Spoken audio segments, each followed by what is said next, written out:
جو الزامہ یہودیاں پولس پہ لگائے وہ الزاموں کے مطابق پولس قتل کے لائق تھے، مگر یہ الزام صرف منہ سے نکلتے تھے، مگر کوئی ثبوت نہیں کر سکتا تھا، یعنی کہ ثابت نہیں کر سکتا تھا کہ کیونکہ یہ الزامہ جھوٹے تھے۔ میرے بھائی، یاد رکھو کہ جھوٹے الزامہ لگانا ہمارے لیے آسان ہے، مگر اس کو ثابت کرنا بڑی مشکل کی بات ہے۔ اور یہ لوگ الزام تو پولس پہ لگائے تھے، لیکن ثابت کرنے کے لیے ان کے پاس باتیں نہیں تھے۔ پولس کوئی ایسا کام نہیں کرے تھے جس سے قتل کے لائق ٹھہرے، یا پولس یہ اپیل کرے کہ انہوں قیصر کے سامنے کھڑنا چاہتے ہیں تو ایسے قیدی کے ساتھ کیا کرنا چاہیے۔ تو فستس جو ہے اس معاملے میں اگرپیا سے مدد مانگنا چاہتا تھا۔ پیارے دوست، میرا خیال یہ ہے کہ اگرپا جو ہے پولس کے بارے میں سن چکا تھا اور اس کو خواہش ہوئی پولس کے منہ سے باتیں سننے کے لیے۔ تو اگرپا جو ہے پولس پہ جو الزام لگائے تھے وہ الزاموں کے بارے میں اور بھی جاننا چاہتا تھا اور یہ دیکھنا چاہتا تھا کہ پولس یہ الزاموں کا مقابلہ کیسا کرتے ہیں۔ تو بیٹھک بلائی گئی۔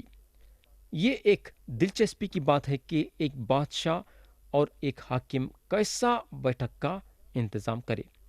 اگر ہم دیکھیں گے تو یہ بادشاہ اور حاکم خدا کے طرف سے جو نبوت دی گئی تھی وہ نبوت کو پوری کر رہے تھے، مگر بات یہ ہے کہ نبوت تو پوری کر رہے تھے، مگر ان لوگاں یہ نہیں جان رہے تھے کہ ان لوگاں نبوت پوری کر رہے ہیں۔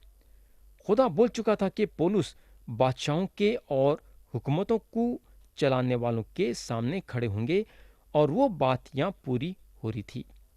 آیت 23 میں لکھا ہوا ہے، پس دوسرے دن جب اگرپا اور برنکے بڑی شان و شوکت سے پلٹن کے سرداروں اور شہر کے رئیسوں کے ساتھ دیوان خانے میں داخل ہوئے تو فستس کے حکم سے پولس حاضر کیا گیا۔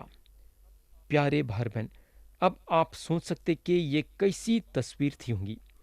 بادشاہ اور حاکم پولس کے باتیں سننے کے لیے بیٹھے تھے۔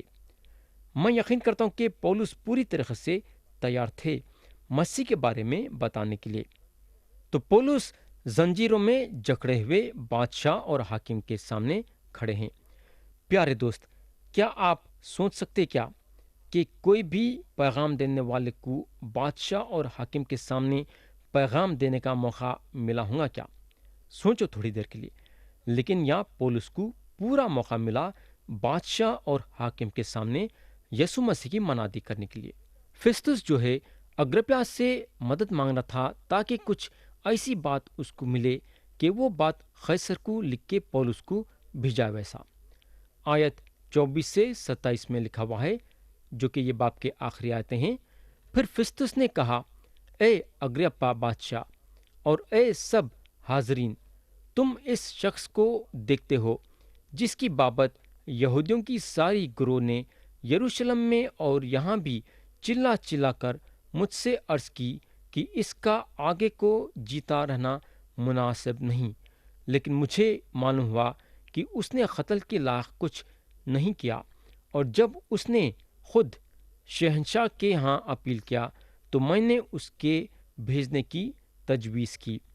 اس کی نسبت مجھے کوئی ٹھیک بات معلوم نہیں کہ سرکار عالی کو لکھوں، اس واسطے میں نے اس کو تمہارے آگے اور خاص کر اے اگرپا بادشاہ تیرے حضور حاضر کیا ہے، تاکہ تحقیقات کے بعد لکھنے کے قابل کوئی بات نکلے، کیونکہ قیدی کے بھیجتے وقت ان الزاموں کو جو اس پر لگائے گئے ہوں ظاہر نہ کرنا مجھے خلاف عقل معلوم ہوتا ہے۔ تو پیارے بھائی اور بہن، یہاں ختم ہوا باب 25، اور اب ہم اٹھائیں گے باب 26۔ ہم پڑھیں گے آیت 1۔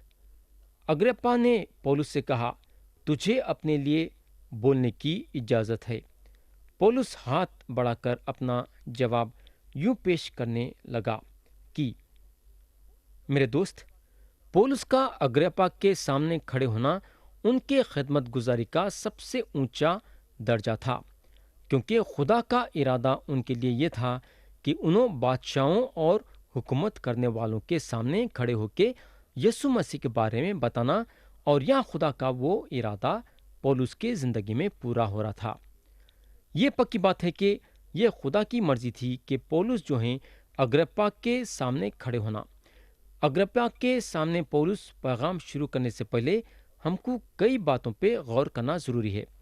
پہلی بات یہ کہ میں آپ لوگوں کو یہ بتانا چاہوں گا کہ پولس یہاں فستس یا اگرپا کے حساب دے نہیں ہے، یہاں جو ہے کوٹ جمع نہیں ہے پولس کا فیصلہ کرنے کے لیے۔ پولس اپنے بچاؤ کے لیے اگرپا کے سامنے لائے نہیں گئے ہیں، انہوں یہاں اپنے بچاؤ کے لیے نئی بات کرنے والے ہیں، بلکہ مسیح کی خوشخبری سنانے کے لیے یہاں کھڑے ہوئے ہیں، کیونکہ پولس جو ہیں قیصر کو اپیل کر چکے تھے کہ انہوں قیصر کے پاس جا کے اپنا مقدمہ لڑیں گے، تو بادشاہ اگرپا ان کو قصوروار نہیں ٹھہرا سکتا تھا۔ اور یہ شک کی بات نہیں ہے، بلکہ حقیقت ہے کہ پولس جو ہے فستس کے ہاتھ میں اب نہیں ہے۔ فستس جو ہیں پولس کا فیصلہ نہیں کر سکتا تھا، کیونکہ پولس قیصر کو اپیل کر چکے ہیں۔ اگرپا یا فستس پولس پہ الزام نہیں لگا سکتے، نہ تو ان لوگوں کا حق بنتا پولس پہ الزام لگانے کے لیے، نہ اگرپا یا فستس پولس کو آزاد کر سکتے۔ بولنے کا مطلب یہ ہے کہ پولس اب یہ دونوں کے ہاتھ میں نہیں ہے، بلکہ ان کا فیصلہ کرنے والا قیصر رہے گا۔ تو پولس جب یہاں کھڑے ہیں تو اپنے بچاؤ کے لیے نہیں، بلکہ اگرپا کو، فستس کو اور سارے لوگ جو عدالت میں موجود ہیں ان لوگوں کو مسیح کے لیے جیتنے کے لیے کھڑے ہیں۔ یاد رکھو، پولس جو ہیں اگرپا اور سارے لوگ جو وہاں ہیں ان کو یسوع مسیح کے بارے میں بتانے والے ہیں۔ اگرپا یا فستس کے پاس کوئی اختیار نہیں تھا پولس کو قصوروار ٹھہرانے کے لیے، اس معاملے میں ان لوگ مجبور تھے۔ پولس یہاں اس لیے کھڑے تھے کیونکہ انہوں یہ لوگوں کو مسیح کے لیے جیتنا چاہتے تھے۔ تو یہاں پولس کا مقدمہ نہیں ہو رہا تھا، بلکہ پولس لوگوں کے سامنے کھڑے تھے تاکہ یہ لوگ ان سے یہ بات سیکھے کہ وہ راہ کیا چیز ہے۔ ہو سکتا ہے کہ راہ کے بارے میں فستس اور اگرپا بھی گفتگو کرے ہوں گے۔ اگرپا جو ہیں فستس کو بولا ہوں گا کہ میں بھی یہ راہ کے بارے میں سنا ہوں، لیکن میں یہ راہ کے بارے میں اور بھی جاننا چاہتا ہوں۔ تو پیارے بھائی اور بہن، کئی لوگ آج تک مسیح کے بارے میں پیغام دیے ہیں، مگر پولس کے ویسا کسی کو موقع نہیں ملا ہوگا ایک بادشاہ اور حاکم کے سامنے کھڑے ہو کے مسیح کے بارے میں بتانے کے لیے، لیکن یہاں پولس کو یہ موقع ملا۔ پیارے بھائی بہن، اب ہم آیت 2 اور 3 پڑھیں گے، لیکن میں چاہوں گا کہ آیت 1 سے شروع کریں گے۔ تو ہم پڑھیں گے آیت 1 سے 3 تک۔ لکھا ہوا ہے، اگرپا نے پولس سے کہا، تجھے اپنے لیے بولنے کی اجازت ہے۔ پولس ہاتھ بڑھا کر اپنا جواب یوں پیش کرنے لگا کہ اے اگرپا بادشاہ، جتنی باتوں کی یہودی مجھ پر نالش کرتے ہیں، آج تیرے سامنے ان کی جواب دہی کرنی اپنی خوش نصیبی جانتا ہوں، خاص کر اس لیے کہ تو یہودیوں کی سب رسموں اور مسلوں سے واقف ہے۔ پس میں منت کرتا ہوں کہ تحمل سے میری سن لے۔ تو پیارے بھائی اور بہن، پولس ایک ایسے آدمی کا سامنا کر رہے ہیں جو یہ سمجھنے کی طاقت رکھتا ہے کہ انہوں کیا بول رہے ہیں۔ اگرپا ایک ہوشیار آدمی ہے اور انہیں موسیٰ کی شریعت سے واقف ہے، اور اس کو یہودیوں کے رسم و ریتوں کے بارے میں بھی پتہ ہے۔ پولس کو اس بات سے خوشی ہو رہی ہے کہ انہوں ایک ایسے آدمی کے سامنے کھڑے ہو کے بات کرنے جا رہے ہیں جو سب کچھ یہودیوں کے بارے میں اور مسیح کے راہ کے بارے میں جانتا ہے۔ مگر ہم کو معلوم ہونا چاہیے کہ پولس موسیٰ کی شریعت میں حد سے زیادہ واقف تھے، مگر اب پولس مسیح سے ملاقات کر چکے تھے۔ ان کے لیے اب شریعت ایک نیا مطلب رکھتی ہے۔ پولس کی جان اب نئے روشنی سے بھری ہوئی ہے۔ اب پولس یہ دیکھتے ہیں کہ راز بازی کے لیے مسیح جو ہیں شریعت کی آخرت ہے۔ اب ان کو معلوم ہے کہ انہوں جو خدا سے مانگے ہیں خدا ان کو دیا ہے۔ ان کو معلوم ہے کہ خدا ایک اچھا خدا ہے اور مسیح کے ذریعے سے خدا فضل و کرم ہے۔ پولس چاہتے ہیں کہ بادشاہ اگرپا یہ بات کو جانے، تو پولس جیسا بات کرتے ہیں ویسا ان کی جان اس بات سے بھر جا رہی ہے کہ اگرپا اور سارے لوگ جو عدالت میں بیٹھے ہیں یسوع مسیح کے پہچان میں آ جانا۔ تو یہ ان کی ایک زبردست خواہش تھی، حالانکہ کئی سو لوگ وہاں عدالت میں بیٹھے ہوں گے پولس کے منہ سے یہ پیغام سننے کے لیے، لیکن پولس صرف ایک آدمی سے بات کر رہے ہیں اور وہ آدمی ہے بادشاہ اگرپا۔ انہوں یہ آدمی کو مسیح کے لیے جیتنا چاہتے ہیں۔ تو پیارے بھائی بہن، پولس یہاں بڑے آرام کے ساتھ اپنا مضمون شروع کرتے ہیں، اگرپا کو یہ بولتے ہوئے کہ یہ موقع کے لیے ان کو کتنا خوشی ہو رہی ہے کہ ان کو ایک موقع ملا ہے مسیح کے بارے میں بتانے کے لیے۔ اس کے بعد اپنے جوانی کا حصہ اگرپا کے سامنے رکھتے ہیں۔ اس کے بعد انہوں اپنے بدلاؤ کے بارے میں بات کرتے ہیں۔ آخری میں چل کے انہوں یہ آدمی کو مسیح کے لیے جیتنے کے لیے کوشش کرتے ہیں۔ تو یہاں میں کلام کو ختم کرنا چاہوں گا اور آتے سے وقت ہم آیت 4 سے غور کرنا شروع کریں گے۔ تو میری التجا آپ لوگوں سے یہ ہے کہ اگر ایک آدھا گھنٹہ آپ خدا کا کلام سننے کے لیے گزاریں گے تو آپ روحانی طور سے آگے بڑھیں گے۔ جسمانی زندگی سے بھی زیادہ ہم کو ہمارے روحانی زندگی کا خیال ہونا چاہیے، کیونکہ مسیح متی کی انجیل باب 4 اور اس کی آیت 4 میں بولتے ہیں، آدمی صرف روٹی ہی سے جیتا نہ رہے گا بلکہ ہر بات سے جو خدا کے منہ سے نکلتی ہے۔ خدا ہم سب کو آج کے کلام کے ذریعے سے برکت دے، یسوع مسیح کے پیارے اور بلند نام میں آمین۔